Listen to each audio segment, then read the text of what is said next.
हाय। तो कैसे हैं आप लोग। आज हम लोग पढ़ने वाले हैं क्लास 12th का इलेक्ट्रिक फील्ड लेक्चर नंबर 5, यानी कि जो हमारा क्लास 12th की जो सीरीज़ चल रही है चैप्टर नंबर 1 की, इसमें बहुत सारे हम लोग क्लास लेने वाले हैं, बहुत सारे क्लास अटेंड करने वाले हैं। उनमें से एक बहुत ही अहम चैप्टर के नाम में भी आप लोगों ने पढ़ा इलेक्ट्रिक चार्ज एंड फील्ड। तो हमने इलेक्ट्रिक चार्ज के बारे में यानी आवेश के बारे में बहुत कुछ जान लिया। अब उसके इलेक्ट्रिक फील्ड के बारे में समझते हैं। ये वीडियो बहुत ही इंपॉर्टेंट है फर्स्ट चैप्टर के लिए और 12th वालों के लिए, क्योंकि ये इलेक्ट्रिक फील्ड अर्थात E is the most important topic of class 12th of first chapter, ठीक है ना। तो पहले चैप्टर का जो इलेक्ट्रिक फील्ड टॉपिक है ये सबसे इंपॉर्टेंट टॉपिक है। यदि इससे नहीं पढ़ेंगे तो आप कोई भी समझ नहीं पाएंगे, पूरी की पूरी चैप्टर नहीं समझ में आएगी, क्योंकि ई बहुत इंपॉर्टेंट है। और फर्स्ट चैप्टर यदि नहीं समझ में आएगी तब पूरी की पूरी ये बुक जो फर्स्ट वाली बुक है इलेक्ट्रिसिटी की वो समझ में नहीं आने वाली है। तो आइए शुरू करते हैं। पूरा अपना कंसंट्रेशन बोर्ड पे लेके आइए और चलिए देखते हैं कि किस प्रकार से इसके सवाल लगेंगे और किस प्रकार के इसमें इसकी थियरी है। आइए समझते हैं। तो सबसे पहले आप जानते हो जो हमारे चार्ज होते हैं वह there are two type of charge, एक पॉजिटिव चार्ज होता है और दूसरा हमारा नेगेटिव चार्ज होता है। तो किसी भी चार्ज पे यानी किसी भी पॉइंट आवेश को रख दिया जाए, यानी किसी भी स्थान पे यदि आवेश रख दिया जाए तो उस आवेश के चारों तरफ उसकी इलेक्ट्रिक फील्ड जनरेट हो जाती है। सिंपल सी बात है। यदि कोई भी आवेश क्यू आवेश रख दिया जा रहा है, यहाँ पे हम ऐसे कहें कि एक पॉजिटिव क्यू आवेश है और यहाँ पर एक क्या है निगेटिव क्यू आवेश है, तो इसके चारों तरफ एक इलेक्ट्रिक फील्ड जनरेट हो जाएगा। सिंपल सी बात है कि जहाँ पर भी हम आवेश रख देंगे तो उसके चारों तरफ एक इलेक्ट्रिक फील्ड जनरेट हो जाएगा, यानी वहाँ पे उसके चारों तरफ एक एनर्जी महसूस की जाएगी जिसे हम इलेक्ट्रिक फील्ड कहेंगे। ओके, तो जो हमारी पॉजिटिव आवेश है इसके चारों तरफ जो इलेक्ट्रिक फील्ड है उस इलेक्ट्रिक फील्ड को हम कह लेते हैं कि अवे फ्रॉम द चार्ज है, यानी चार्ज से दूर भागता हुआ है, यानी कि चार्ज से दूर भागता हुआ हमारा इलेक्ट्रिक फील्ड जनरेट होता है। क्यों दूर भागता हुआ ले रहे हैं अभी मैं समझा रहा हूँ, ठीक है। और वहीं पे यदि हम एक चार्ज को रख रहे हैं माइनस वाला तो इसको हम कहेंगे कि चार्ज के तरफ आता हुआ एक इलेक्ट्रिक फील्ड जनरेट करता है, यानी कि यहाँ पे करेंगे टूवर्ड द चार्ज, यानी कि चार्ज के तरफ, ये चार्ज के तरफ आता हुआ, और वहीं पे जब हम पॉजिटिव आवेश लेंगे तो कहेंगे आउटवर्ड द चार्ज, यानी कि चार्ज के दूर भागता हुआ सीन होगा। यानी कि हम ऐसे लिखेंगे इलेक्ट्रिक फील्ड लाइन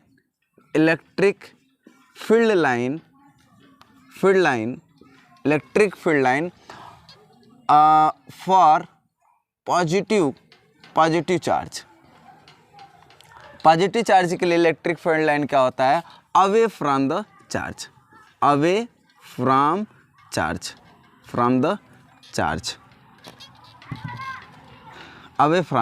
यानी कि चार्ज से दूर भागता हुआ होगा। कौन? जब हम पॉजिटिव आवेश लेंगे तब। अब लिखेंगे electric field line for negative charge के लिए क्या होगा? निगेटिव चार्ज के लिए टूवर्ड द चार्ज, यानी कि चार्ज के तरफ आता हुआ प्रतीत होगा। यहाँ पे देखिएगा चार्ज के तरफ जाता हुआ प्रतीत हो रहा है और ये चार्ज से बाहर जाता हुआ प्रतीत हो रहा है। सिंपल सी बात है। ऐसा क्यों होता है आइए इस बात पे गहन अध्ययन करते हैं कि ऐसा क्यों होता है। उसके पहले से आप नोट कर लीजिए। अब यहाँ पे मैं बताता हूँ कि ऐसा क्यों होता है। देखिएगा, जब हम किसी भी आवेश की बात करते हैं, किसी भी आवेश के कारण उसके चारों तरफ इलेक्ट्रिक फील्ड की बात करेंगे तो उसके क्षेत्र में, यानी जहाँ पे आवेश रखा है उसी के क्षेत्र में एक हम Q0 पॉजिटिव आवेश लेते हैं। एक Q0 छोटा सा Q0 पॉजिटिव आवेश लेते हैं। Q0 पॉजिटिव आवेश से क्या है इसके बारे में समझ लीजिए। Q0 पॉजिटिव आवेश, this is the test charge, इसे हम कहते हैं टेस्ट चार्ज, ठीक है। Q0 is very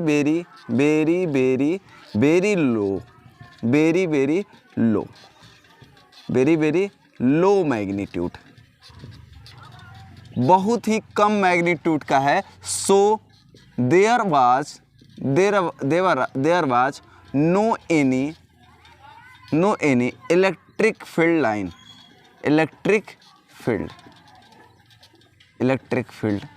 of his own यानी कि कह रहा है, ध्यान से समझिएगा, कि एक हम क्यू नॉट आवेश लेकर के आए और ये जो हमारी कोई भी आवेश है, बड़ा आवेश, उसी के आसपास रख दें। ठीक है, जो क्यू नॉट है इसे हम कहेंगे टेस्ट चार्ज, यानी कि बस इसे टेस्ट करने के लिए इस चार्ज को रख रहे हैं। और टेस्ट चार्ज की कह रहा है Q not is very very very low magnitude, यानी इसकी परिमाण जो है बहुत बहुत बहुत ज़्यादा कम है। और आगे कह रहा है very very low magnitude, so there was no any electric field line of his own, इसका खुद का कोई इलेक्ट्रिक फील्ड नहीं क्रिएट करेगा। मतलब कह रहा है ये आवेश इतना छोटा है कि खुद का कोई भी, अपना खुद का कोई भी जनरेट नहीं करेगा। क्या? इलेक्ट्रिक फील्ड, यानी खुद का कोई इलेक्ट्रिक फील्ड जनरेट नहीं करता है।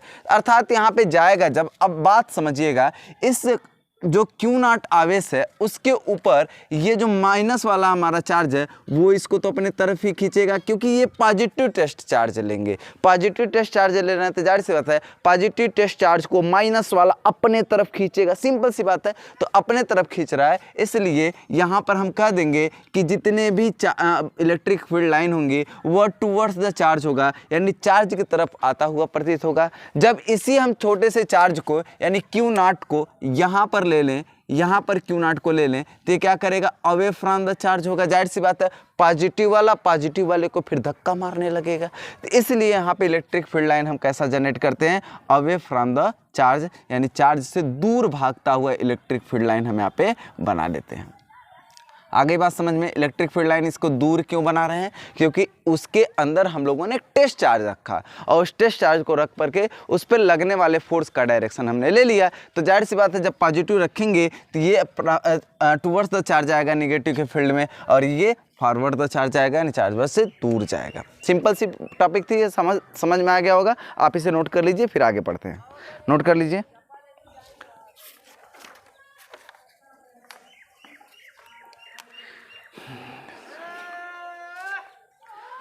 अब आइए इंटेंसिटी के बारे में पढ़ते हैं कि इसकी जो इंटेंसिटी होगी, यानी कि जो इलेक्ट्रिक फील्ड लाइन होती है उसकी इंटेंसिटी क्या होती है, मतलब उसकी परिमाण क्या होती है, उसकी क्षमता कितनी है, ई की वैल्यू क्या हो। ई के लिए फार्मूला जनरेट करते हैं। आइए, पहली बात तो हम इसे इरेज कर लेते हैं, फिर उसके बाद आगे समझाते हैं।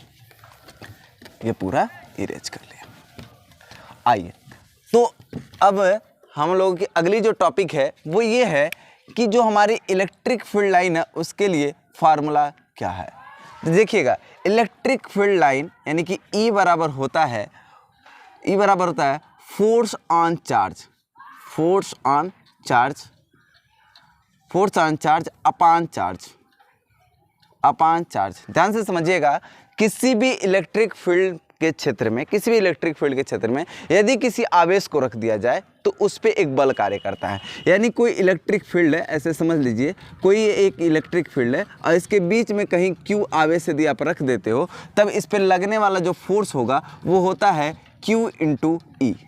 यानी इलेक्ट्रिक फील्ड ई में रखे गए क्यू पर लगने वाला फोर्स Q इंटू ई होता है। तो यहाँ से यदि आप ई की वैल्यू निकालेंगे तो क्या होगा? फोर्स अपान क्यू होगा, यानी लगने वाला फोर्स अपान चार्ज। सिंपल सी बात है। तो यहीं से इस बात को समझते हैं कि जब हम ई की वैल्यू निकालेंगे तो यदि हम ऐसे फिगर के लिए निकाल रहे हैं कि जैसे हमने एक पॉजिटिव आवेश ले लिया और इस पॉजिटिव आवेश के संपर्क में एक छोटा सा मैंने क्या रखा? एक टेस्ट चार्ज रख दिया। तो इस टेस्ट चार्ज पर इसके कारण अवे फ्रॉम द चार्ज एक फोर्स कार्य करेगा। सिंपल सी बात है, क्योंकि इसके कारण इलेक्ट्रिक फील्ड लाइन जनरेट होना है। तो इलेक्ट्रिक फील्ड लाइन जनरेट होगा तो एक फोर्स लगेगा इस पर ना, प्रतिकर्षण का, क्योंकि ये पॉजिटिव है और ये भी पॉजिटिव है तो इसमें प्रतिकर्षण का फोर्स लगना शुरू हो जाएगा। तब इसका मान क्या होगा? तो कहेंगे फोर्स ऑन द चार्ज अपान जो इस चार्ज है क्या है? Q not. हमने लिख लिया, सिंपल सी बात है। या इसी को यदि हम ऐसे कहते हैं कि भैया नहीं ये निगेटिव वाला चार्ज आप लीजिए तो क्या होगा? तो कहेंगे भैया क्यू चार्ज आप यहाँ पे भी लीजिए, लेकिन इस बार जो ये प्लस वाला है तो ये माइनस वाला, तो इसको क्या करने लगेगा? आकर्षित करने लगेगा, और फोर्स तो यहाँ पर भी लगेगा लेकिन टूवर्ड द चार्ज लगेगा, यानी कि चार्ज की तरफ लगेगा। सिंपल सी बात है, चार्ज की तरफ लगेगा। तो यहाँ पे जो फोर्स लगने वाला है वो उसका डायरेक्शन चेंज होगा, लेकिन परिमाण वही रहेगा। तो उस परिमाण का नाम क्या होगा? E is equal to F upon Q होगा। और एफ के बारे में आप जानते हो, कूलाम के नियम से आप एफ की वैल्यू समझो। तो कूलाम के नियम से क्या कहेंगे? कूलाम के नियम के अनुसार एफ बराबर क्या होता है? दो आवेशों के बीच में लगने वाला बल के क्यू स्क्वायर बटे आर स्क्वायर, यानी के Q1 Q2 बटे आर स्क्वायर एन होता है। तो जरा देखते हैं, मान लेते हैं यहाँ से यहाँ तक की जो दूरी है इनकी आर है, चाहे यहाँ से यहाँ तक की इनकी भी दूरी कितनी है? आर है। दोनों आवेशों के बीच की दूरी आर है, अर्थात जहाँ पे आप Q0 रख रहे हो वहाँ से, और जो हमारा चार्ज है, टेस्ट चार्ज है, मतलब ये चार्ज है और टेस्ट चार्ज है, यानी हमारा जो बॉडी है, चार्ज बॉडी है और टेस्ट चार्ज है, उसके बीच की दूरी मान लेते हैं आर है। तो उस समय हम क्या कहेंगे? यहाँ पे कूलाम का नियम लगाएंगे। तो फोर्स के स्थान पे हम वैल्यू क्या रखेंगे? हो जाएगा हमारा के Q1 की वैल्यू क्या है? प्लस Q, Q2 की वैल्यू क्या है? Q0 अपान आर स्क्वायर, और ऑलरेडी हमारा क्या था? Q0 था। तो यहाँ से E की वैल्यू निकल के आ रही है कि हम Q0 से Q0 काट दें तो E की वैल्यू जो निकल के आ रही है वो आ रही है KQ upon R square, KQ upon R square. यहाँ से जो E की वैल्यू निकल के आती है वो आती है KQ upon R square. Simple सी बात है, यहाँ से E की जो वैल्यू निकल के आई हमारी क्या आई? KQ upon R square. तो यही हमारा फार्मूला हो गया। ये यूनिवर्सल ट्रूथ है, यानी किसी भी आवेश पर, देखा यहाँ पे टेस्ट चार्ज का कोई रोल है? नहीं भैया, टेस्ट चार्ज का कोई रोल नहीं है, कोई रोल नहीं है। तब एक क्रांतिकारी इफेक्ट आएगा। सर ये समझते हैं वो क्रांतिकारी इफेक्ट क्या है? अर्थात यहाँ पर कोई एक आवेश है, चाहे पॉजिटिव हो चाहे निगेटिव हो, कोई दिक्कत नहीं है। यहाँ पर यदि कोई भी आवेश है तो यहाँ पे देखिएगा, यहाँ पे हम इस बिंदु पर हमने आवेश रखा ही नहीं, क्योंकि आप फार्मूले में देख रहे हो कि यहाँ पे जो टेस्ट चार्ज है उसकी कोई वैल्यू नहीं है, टेस्ट चार्ज के बारे में कोई बात ही नहीं की जा रही है। तो सिंपल सी बात है कि यदि इस चार्ज से आर दूरी पर यदि कोई बिंदु है M, और इस बिंदु M पर हम टोटल इलेक्ट्रिक फील्ड की बात करें तो हम सीधे कहेंगे K और ये Q अब बटे ये दूरी आर स्क्वायर, दैट्स ऑल। यही हमारा सिंपल सा फार्मूला हो गया। लेकिन वहीं पे इसका डायरेक्शन पूछेगा तो कहेंगे अवे फ्रॉम द चार्ज, क्योंकि ये पॉजिटिव है। तो पॉजिटिव आवेश से away from the charge electric field की जो डायरेक्शन होती है वो क्या होती है? शुरू में ही बताया कि अवे फ्रॉम द चार्ज होगा, यानी कि चार्ज से दूर भागता होगा। लेकिन वहीं पे यदि माइनस Q ले लिया जाए तो माइनस Q से R दूरी पर ही, माइनस Q से R दूरी पर यदि यही M ले ले तो यहाँ पर भी जो हमारी इलेक्ट्रिक फील्ड लाइन E की वैल्यू होगी वह यही होगी, लेकिन यहाँ पे इसका जो डायरेक्शन होगा वो अंदर की तरफ होगा, क्योंकि शुरू में ही पढ़े हो कि यदि कोई आवेश रखा रहे तो टेस्ट चार्ज पे अंदर की तरफ बल लगेगा। तो सिंपल सी बात है, E की वैल्यू यहाँ पे भी KQ अपान आर स्क्वायर ही होगा, लेकिन बस डायरेक्शन चेंज होगा। सिंपल है, यानी किसी भी आवेश से कुछ दूरी पर यदि हम इलेक्ट्रिक फील्ड लाइन जनरेट कर रहे हैं, यानी किसी भी आवेश से कुछ दूरी पर इलेक्ट्रिक फील्ड लाइन के बारे में जानना चाहते हैं, तो सिंपल सा ये फार्मूला लगाएंगे KQ अपान आर स्क्वायर। ये हमें फार्मूला मिल चुका है, आप नोट करिए, फिर इस पर आगे हम लोग सवाल देखते हैं।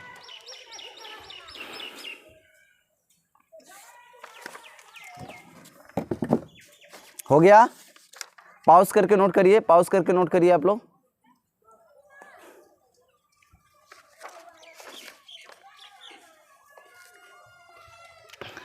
पॉज करके नोट करिए। हाँ, जरा से इसके मात्रक के बारे में जान लेते क्या होगा। K इस कांस्टेंट है, K कांस्टेंट है, Q का मात्रक क्या होगा? कूलाम, और R का मात्रक क्या होगा? Metre square. तो कूलाम प्रति मीटर स्क्वायर, सिंपल है, कूलाम प्रति मीटर स्क्वायर हो जाएगा। E की वैल्यू कूलाम प्रति मीटर स्क्वायर, लेकिन वहीं पे F को यदि निकाला जाए तो क्या होगा? न्यूटन प्रति कूलाम। चाहे हम शुरू से ही निकाल लें, यदि यहीं पे यदि इसका हम फार्मूला निकालना चाहे तो क्या कहेंगे? न्यूटन प्रति कूलाम, यानी यहाँ से E का मात्रक जो होगा वो होगा न्यूटन प्रति कूलाम हो जाएगा। तो ये भी एक मात्रक है, बढ़िया मात्रक है। देखो सवाल में कभी कभी न्यूटन प्रति कूलाम भी दे सकता है, और यहाँ से देगा तो क्या कहेगा? कूलाम प्रति मीटर स्क्वायर, यहाँ से भी देगा, ठीक है ना। तो आप ये वाला याद रखना कि जो इसका मात्रक है, E का मात्रक न्यूटन प्रति कूलाम है, ये ज़्यादातर देता है, ठीक है। आइए, डायरेक्शन समझ में आया ना? डायरेक्शन, इसकी डायरेक्शन एकदम दिमाग में बैठ जाना चाहिए, ठीक है ना, क्योंकि वही बार बार आएगा। मिटाते हैं, अब आगे चलते हैं। इसके एप्लीकेशंस पे कुछ सवाल देखेंगे और ये समझते हैं कि इसके बारे में और कुछ बारीकी से कुछ चीज़ें हैं जिसको हम समझा दे रहे हैं क्लियरली, ठीक है। तो ये जो अभी फार्मूला पढ़े हो कि आप किसी चार्ज से कुछ दूरी पर, ये वैलिड ओनली फॉर द, देखिए E is equal to KQ upon R square, this formula valid valid only for point charge. ये क्रांतिकारी है पॉइंट लाइन हो गई कि कह रहा है कि ये जो फार्मूला अभी आप पढ़े हो ये केवल पॉइंट चार्ज के लिए ही वैलिड है। यानी कि कोई पॉइंट चार्ज क्यों रखा है, तो इसके आर दूरी पर यदि कोई एम पॉइंट है तो यहीं पर हम ई की वैल्यू के क्यू अपान आर स्क्वायर निकाल सकते हैं। लेकिन यहीं पे यदि चार्ज पॉइंट चार्ज नहीं है तब यहाँ पे थोड़ा सा इसमें डिफरेंट आएगा, वो डिफरेंट केस होंगे, उस केस को हम अलग तरह से अलग थ्योरी में पढ़ने वाले हैं। ठीक है ना। तो थोड़ा सा इसमें थोड़ी सी चेंजिंग हो जाएगी यदि डिफरेंस होगा तब, चार्ज पॉइंट चार्ज ना होकर के कुछ और रहेगा तब। तो थोड़ा सा इसके लिए किनारे चलते हैं और उसके बाद आगे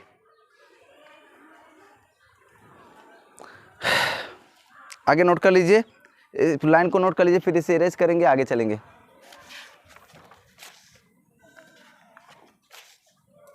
जरा एक सवाल देखते हैं इस पे, इसको इरेज करते हैं।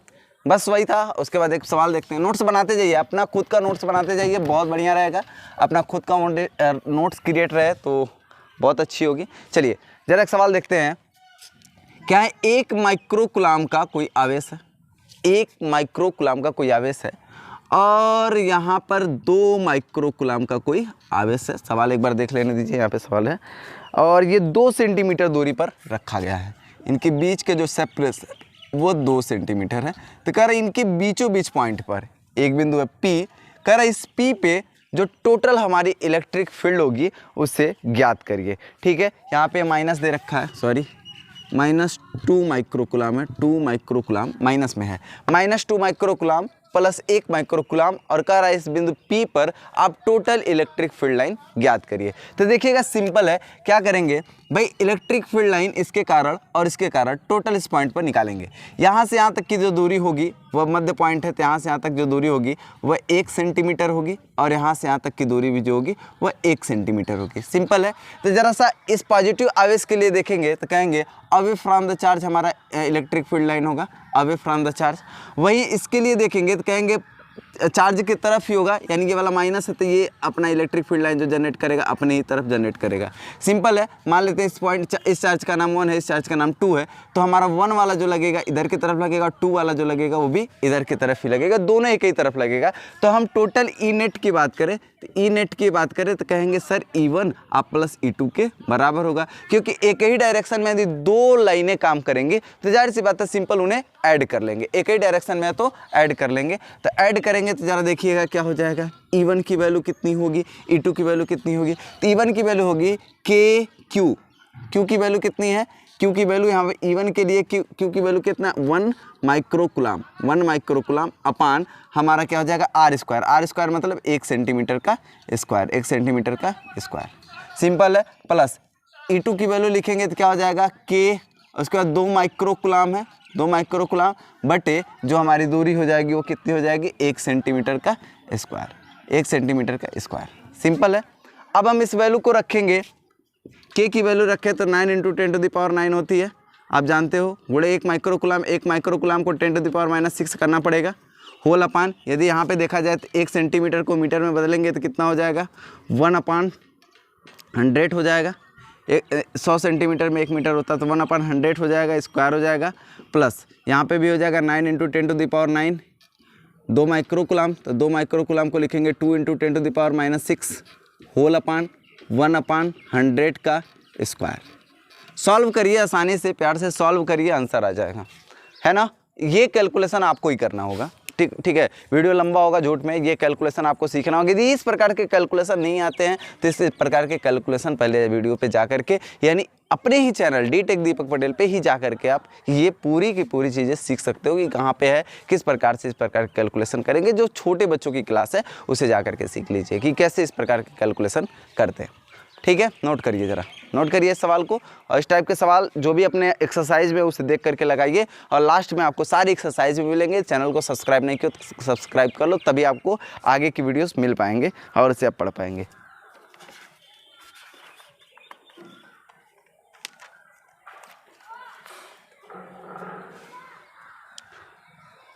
हो गया, चलिए देखिएगा एक दूसरा सवाल है। इस दूसरे वाले सवाल में हम ये देखने वाले हैं कि इस प्रकार से सवाल है कि यहाँ पे एक क्यू आवेश रखा गया प्लस वाला और यहाँ पे एक क्यू आवेश रखा गया है माइनस वाला, और इनके बीच का सेपरेशन ए है और ये भी ए है और ये भी ए है। यहाँ पर कोई चार्ज नहीं है, वहाँ पे टेस्ट चार्ज है। बात समझ रहे हो, वहाँ पे टेस्ट चार्ज है, तो उसे हम कहेंगे कोई चार्ज नहीं है, ठीक है ना। इस यहाँ पे कोई चार्ज नहीं है, लेकिन कह रहा है इस पॉइंट ए पे कह रहा find the total electric field line at point ए, यानी ए पर हमें टोटल इलेक्ट्रिक फील्ड लाइन ज्ञात करनी है। सिंपल सी बात है कि टोटल इलेक्ट्रिक फील्ड लाइन जो हमें ज्ञात करनी है वो कहाँ ज्ञात करना है, ए पर ज्ञात करना है, इस वाले पॉइंट पर ज्ञात करना है। तो सिंपली हम इस चार्ज के कारण कहेंगे ए दूरी पर, इस चार्ज के कारण ए दूरी पर इस पॉइंट पर जो चार्ज आवेश लगेगा वो ऊपर की तरफ लगेगा, जाहिर सी बात है। लिखेंगे electric field line at point A due to B, simple है। और इसके कारण क्या कर रहा है कि हम चार्ज की तरफ ही हमारा ई लगने लगेगा, क्योंकि ये माइनस चार्ज है तो अपने ही तरफ खींचेगा, तो यहाँ पे कहेंगे electric field line at point A due to C. और इनके बीच का कोण कितना होगा, सिंपली है, आप बता दीजिए कुल कितना होगा। सिंपल है कि भैया ए भी है, ए भी है, ए भी है, तो ये समबाहु त्रिभुज है, तो ये कोण कितना है 60 डिग्री है, ये भी कोण कितना है 60 डिग्री है, ये भी कोण कितना है 60 डिग्री है ना। तो 60 डिग्री है, तो एक लाइन पे कितनी डिग्री कोण बनता है पूरा 180, तो ये कितना बचा होगा 120 डिग्री। तो सिंपली इसके बीच का कोण 120 डिग्री है, तो इनके बीच का जो रिजल्टेंट होगा वो हमारा ई आर होगा। और जाहिर सी बात है जब एक ही पॉइंट पे दो तरफ इलेक्ट्रिक फील्ड लाइन काम करेगा तो रिजल्टेंट उनके बीच से गुजरेगा, तो रिजल्टेंट उनके बीच से गुजार रहे हैं, तो हम कहेंगे ई आर की वैल्यू कितनी होगी, ई आर की वैल्यू कितनी होगी। सिंपली आप फाइंड आउट कर सकते हैं ई आर की वैल्यू कितनी होगी। लिखेंगे अंडर रूट में ई ए बी का स्क्वायर, ई ए बी का स्क्वायर प्लस ई ए सी का स्क्वायर, ई ए सी का स्क्वायर प्लस क्या होगा 2 E A B into E A C into cos 120 degree. Simply अच्छा इन सवाल इन ई ए बी ई ए सी इन सब की वैल्यू रखो तो आप देखोगे कितना आएगा। जरा सा समझते हैं, हम वैल्यू रखते हैं। अच्छा इस ई ए बी की वैल्यू निकालो, तब यहाँ पे होगा सिंपली यहाँ पे ई ए बी की वैल्यू हम यहाँ पे निकाल के रख देते हैं। ई ए बी बराबर होगा कि के क्यू बटे ए स्क्वायर। सिंपली है के क्यू की वैल्यू इसी के कारण लग रहा है ना, तो के क्यू बटे ए स्क्वायर। सिंपल है। ई ए सी की वैल्यू निकाला जाए तो कितना होगा, ई ए सी की वैल्यू कितना होगा के क्यू अपान ए स्क्वायर, क्योंकि ये भी क्यू के कारण लग रहा है और दूरी कितनी है ए है, ए स्क्वायर लिया। अच्छा यहाँ पे माइनस है तो क्या हुआ, यहाँ पे माइनस थोड़ी नहीं लेने जाएंगे, बस डायरेक्शन चेंज हुआ ना, माइनस होने के कारण केवल डायरेक्शन चेंज होगा, ठीक है ना। तो वहाँ पे सिंपली ले लेना है। तो हमारे यहाँ पे देख रहे हैं जो ई ए बी की वैल्यू है वही वैल्यू ई ए सी की वैल्यू है, यानी ये दोनों आपस में बराबर हैं। यानी सिंपली हम कह सकते हैं कि ए बी बराबर ई ए सी है, ई ए सी है। यदि इन सबको ई के बराबर मान लिया जाए तो हम यहाँ पे लिख सकते हैं अगले ही लाइन में E square plus 2 E square cos 120 degree. Cos 120 degree की वैल्यू कितनी होगी, तो हम इसको लिख सकते हैं कास 120 डिग्री की value sine 90 degree plus 30 degree, cos 90 plus 30 तो हो जाएगा साइन 30 डिग्री। और साइन 30 डिग्री की वैल्यू कितनी होती है, सिंपली आप जानते हो साइन 30 डिग्री वैल्यू 1/2 होती है, तो 2 से 2 कैंसिल हो जाएगा, तो पूरा हो जाएगा अंडर रूट में 3 ई स्क्वायर। 3 स्क्वायर हो जाएगा तो ई इसमें से बाहर हो जाएगा, अंडर रूट में क्या बचेगा, केवल 3 बचेगा। तो यदि ई की वैल्यू निकाला जाए तो कितना आएगा, यहाँ पे ई की वैल्यू हम सिंपली हम जानते हैं ई की वैल्यू क्या है, K Q upon R square under root में 3, K Q upon A square under root में 3, दैट्स आंसर। ये हमारी वैल्यू आ गई कि टोटल हमारा ए पॉइंट पर जो चार्ज काम करने वाला, टोटल इलेक्ट्रिक फील्ड लाइन काम करने वाली है वो यही करने वाली है। सिंपल है, आसान है। इस टाइप के बहुत सारे सवाल मिलेंगे, मैं कुछ सवाल और बता देता हूँ, आप इसे नोट करिए ज़रा।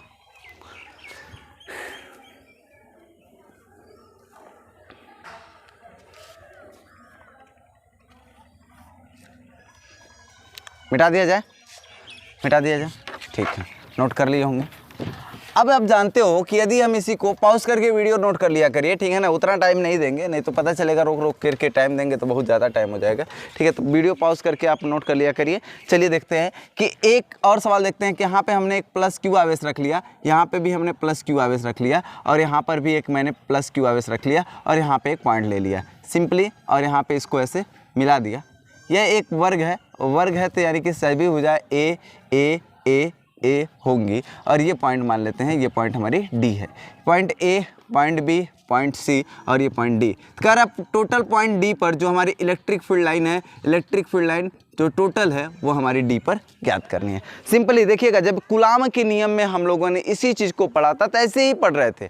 कूलाम के नियम में कुछ अलग नहीं पढ़ रहे थे, बशर्ते वहाँ पे एक और चार्ज दे देता था और कहता था जो टोटल फोर्स वहाँ पे ज्ञात करना रहता था और यहाँ पर हमारी इलेक्ट्रिक फील्ड लाइन ज्ञात करना है। तो सिंपली हम कहेंगे इसके कारण जो हमारी इलेक्ट्रिक फील्ड लाइन काम करेगी वहाँ पर करेगी E force E electric field line at point D due to C, और इसके कारण जो लिखेंगे वो कहेंगे हमारी भैया ई डी पॉइंट पर बी के कारण, ठीक है। और इसके कारण भी यहाँ पे लगेगा तो कहेंगे हम इधर की तरफ लगेगा, वो होगा ई डी पॉइंट पर किसके कारण, ए के कारण, ठीक है। ये दूरी कितनी होगी, अंडर रूट में 2a होगी। पाइथागोरस प्रमेय लगाएंगे इस वाले समकोण त्रिभुज में तो हमारा अंडर रूट में 2a वैल्यू आएगी, ये दूरी हो जाएगी। इसकी वैल्यू अब निकालेंगे तो लिखेंगे के क्यू अपान ए स्क्वायर।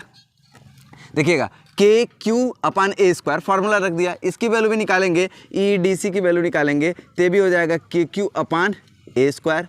इसकी वैल्यू निकालेंगे तो हो जाएगा के क्यू अपान अंडर रूट में 2a का स्क्वायर, क्योंकि दूरी यहाँ पे अंडर रूट में 2a है तो इसके एक स्टेप और लिखेंगे तो हो जाएगा के क्यू अपान 2a स्क्वायर।